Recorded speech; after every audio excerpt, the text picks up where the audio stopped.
Howdy, adventurers. It's Duskly, and while we're resting here in this tavern from all of our adventures this past week, I wish to just talk a bit. And if you would let me speak and ramble on as a druid, pun intended, I have a pretty interesting idea and a bit of a very fun what if that any adventurer or any champion can take on while they're just, again, resting in a tavern like we are. What if each spec had a support class, or support spec? And before people start drawing their sabers, Augment Evo was bad. I disagree. Augment was great when it released. It was just very overpowered, and they nerfed it down to where it's just not as fun as it was, or it really could be. But I want to take the idea of a support spec and give it to several classes, as well as give you the rules I operated by to do your own. But for my list, paladins, priests, monks, and druids did not receive a support spec. This is because within the base game, for classes only DPS, I think breaking them up and giving them a support spec, as well as making sure not every class can support, since not every class can heal and tank, that's fine. That would be completely valid. As well as, I only converted specs. I did not create new specs outside of necessity, which is one of the rules I will go over. It's actually the last one. Because rule 1 is the new spec would not break the game. We do the whole opposite of augmentation. Instead of overpowered and nerf it down, we'd make it not intentionally weak, but definitely not what we wanted at, and buff up till we find that really good sweet spot of being good without being incredibly broken. Rule 2, the spec must make sense with the class. Having a warrior suddenly throw spells, or in the case of a death knight suddenly wielding holy magic, wouldn't exactly work. But in case with rule 3, the new spec can't change the class, which means we can't give a new system. But if we were to change a current system to kind of fit the class, like we give the combo system that's based off of energy now off of rage to maybe protection or fury tanks, or my bad, fury warriors, that's fair game by that rule. Rule 4, and the definite most serious rule, no hero trees.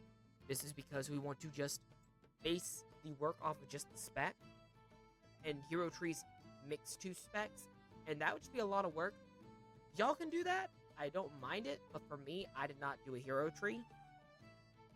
And rule 5, if you have to make a new spec, or feel like you need to, you're fully able to, as long as you can base this new spec or a rework of an old spec off of a character that is currently in the game or Hearthstone, or if the game, like Here's the Storm, kind of uses the spells interestingly, that's fine, as that's technically, as long as it's a WoW character. Like, let's say, hey, I want to give a new spec to Death Knight, and I want to base off of a Void using Death Knight. That wouldn't work. But let's say, hey, I like Illyria being a Void Huntress. Then in theory, you could do that new spec since Illyria is supposed to be a hunter. That's fair game. I just feel like that may be too much of a hero class, but that would technically work. We're going to start this in the order of a new champion coming to Azeroth. And to start, we're going to look at the arms for Warrior. Arms Warrior is the most mid-spec in the game. All it is big stick, big enemy charge. And that's not a bad thing. It's actually good to have some ground in your fantasy. But I want to take that a step further and retool how they use Battle Shout into meaning Roar, and possibly even giving them more. Giving them some extra effects on extra shouts, maybe. This would allow them to have a lot more utility, and maybe give them the Sunder armoring system that protection tanks have, allowing them to reduce armor for all melee DPS in range who are attacking that target, with the drawback of that it can't go above maybe 5 to 8%. And next would be Marksmanship Hunter. And this may be a very weird take to say that's the simplest range DPS spec, and the most overshadowed spec of Hunter, You get Beast Mastery, big special animals. Survival with a polearm or melee, and really focusing on its pet and tracks. Both of those, survival especially, both of them could make a better DPS spec than marksmanship though, which is why I chose marksmanship for the support. Having them use energy was a great call back in the day, and I think we can go off of that with the combo system of Rogue, allowing them to mix certain effects of their shots, which would make sense. A marksman with a bow or a gun would be very in tune with how their weapons work, and being able to use certain shots together and finishers that maybe do special effects would be a great way to take the combo system, make it for support classes, as well as maybe let them have their pet be able to ferry around other players to help them out. That would be great. Now next would be the Arcane Mage. Arcane is a very well-loved class and is a very, very well-put class and spec altogether, having its food, portals, and teleportations, everything you think of with this, but it's very ordered. And I want to do the complete opposite and make it random. I'm basing this rework for the spec off of Millhouse Manastorm and Whizbang. With Millhouse being so crazy and his antics doing everything, we'd see that be with the Augmentation Evo's time system, and your effects, let's say you start peer casting, you'd build up that time, and as it ticks down, new effects would come out. Maybe more buffs or debuffs, maybe you're able to teleport yourself or allies so close to you elsewhere. On top of that, let's give the ability for Arcane Mages to use the Frost Armor and whatever the new Fire Armor name is, and have that now be castable to other allies, primarily tanks or other DPS that could assist, and have them maybe reduced armor, but maybe increased secondary effects, like the Frost Armor's ability to slow would now be higher, or last longer. And next would be the Outlaw Rogue. Now, this is the hardest class to decide, because originally I wanted to do Subtlety, but looking over the other two specs, Outlaw needs the help, which is a shame, because Outlaw was already a rework of an old class, which was Combat. So seeing it get reworked, and now I'm reworking it again, maybe someone saying, that kind of breaks a rule, and that's why I didn't make it a rule, so I can kind of skid around it. But currently, Outlaw is just not well liked, and this would hopefully fix it. And this would hope happen in a twofold system. Its combo points would be similar to Marksmanship Hunter, and have separate effects to allow the finishers to be more useful, as well as Evasion and Feint. Now, Feint would debuff as you dodge, as well as Evasion, while it is active, as you pass and physically pass around or pass through another player that is allied with you, maybe you drop a special healing patch, either a heal over time or a small damage buff, that would help a bit, and it kind of flows the class of Outlaw, sort of playing dirty. The Sleight of Hand. Now next is the hardest, with the next being the easiest, so if you stick with me real quick, I can make this easy. Demonology Warlock. This would happen, again, in a twofold way, similar to Outlaw Rogue that I previously mentioned. What this would be, we would first look at the Gateway, and what this would be is, the Gateway can now be used twice, with instead of it being a doubled cooldown, maybe 90 seconds instead of a 2-minute cooldown, since the initial cooldown 60 seconds. Maybe be able to cast their demon skin onto someone else, as well keep it on themselves so they can have it up on 2 people, as well as I want to look at the way the Soul Shard and Demon Summoning mechanic works for them. And similar to their companion cousin that can summon a bunch of different adds, they can do it too, but their adds now would have different effects. Starting with Hand of Gul'dan, let's say it has a 5 to 15% chance of summoning a boss imp that gives 2 to 5% additional casting damage or haste, as well as its new big demon that it summons. It can now rotate them by other spells it uses to allow it to have a unique effect, such as, hey, I used Drain Life.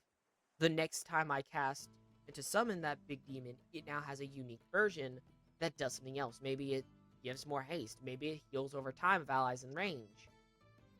As well as I'd give them a pseudo heal and life tap to sort of do reverse vampirism, where you take some of your health and give it to someone else. Now next is the easiest, but also I feel like would be the most overpowered, and that would be Enhancement Shaman. And they'd only get real one change. Their enchantments could be placed on other people with the offshoot of the shields they put on would have reduced efficiency or capped efficiency, as well as the weapons would have different effects. Flame Tongue would instead die instead of just increasing the damage. Wind Fury would just be attack speed, not a second hit. Stuff like that to make it a bit easier, as well as not break enhancement, as it's already a very strong DPS spec. And following that is the entire basis of Rule 5 with a new spec, Demon Hunters, based off of Alari the Soul Eater. Alari is the one with the scythe, for people who may not remember, and she showed us that she completely used soul gems in a whole way that we haven't used them.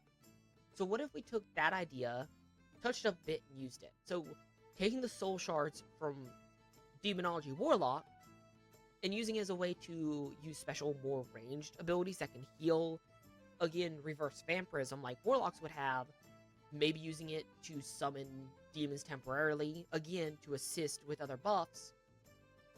That would be the best thing I could ask for. Demon Hunter really needs some more love, and I'd love to see a reverse, vampirism-based healing class that would instead take the damage from other people and heal it off themselves. It'd be an interesting class mechanic. But I cannot create a new mechanic, so we're going to use soul shards in that way. And next would be the other companion cousin to Demonology Warlock, the Unholy Death Knight. And this all stems from the Army of the Dead they can use that summons the Maguses, the Warriors, the basic skeletons, the ghouls, and we'd instead have it that when they use Army of the Dead, it summons one of 3 adds, and it's 2 of those adds, and they would share 2 opposite effects. So maybe a ghoul that increases melee DPS speed, as well as a ranged spellcaster that increases haste by 2%, maybe 5 at the max, of those in range, but it constantly moves to cast, so it continuously moves. That's the biggest drawback I'd give it. As well as maybe make its battle res only for Unholy and Tank, and take it away from Frost. Maybe give them a new debuff or buff. Something else. That's just all I can really say. I don't really think a new system would fit this class, as they already got the Army of the Dead.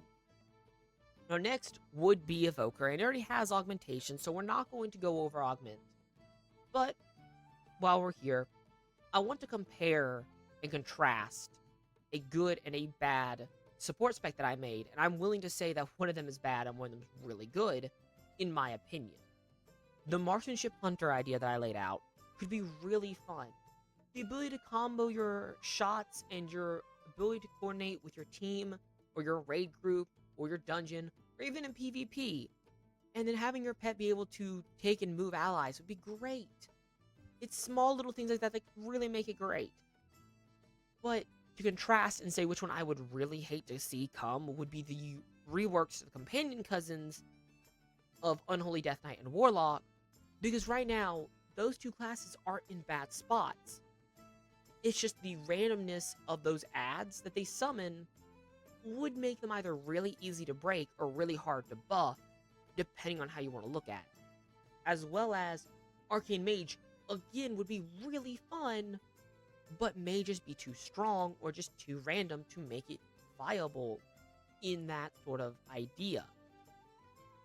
But I do want to look at a wider way of things to let people see how I operated if they want to take this on themselves. Now, I do want to say, as I see your food getting ready and everything coming, thank you for your time. And I do want to hear your ideas and your whole thoughts on this whole take and this little discussion we have had here in this tavern. And while you write on that parchment down below, can you please give me a like, maybe subscribe? I'd love if you hit Pepe's little bell so you know, and I know, that when I post a video, you'll see it. And hey, as a player to another player, thank you for your time. It means a lot that even if you're not fully listening and just watching or listening or doing other things as this goes in the background, or maybe you didn't know this video was happening and you just found it. Thank you. Thank you for your time. As well as, for the Alliance, for the Horde, and definitely for Azeroth. I'll see you all in game.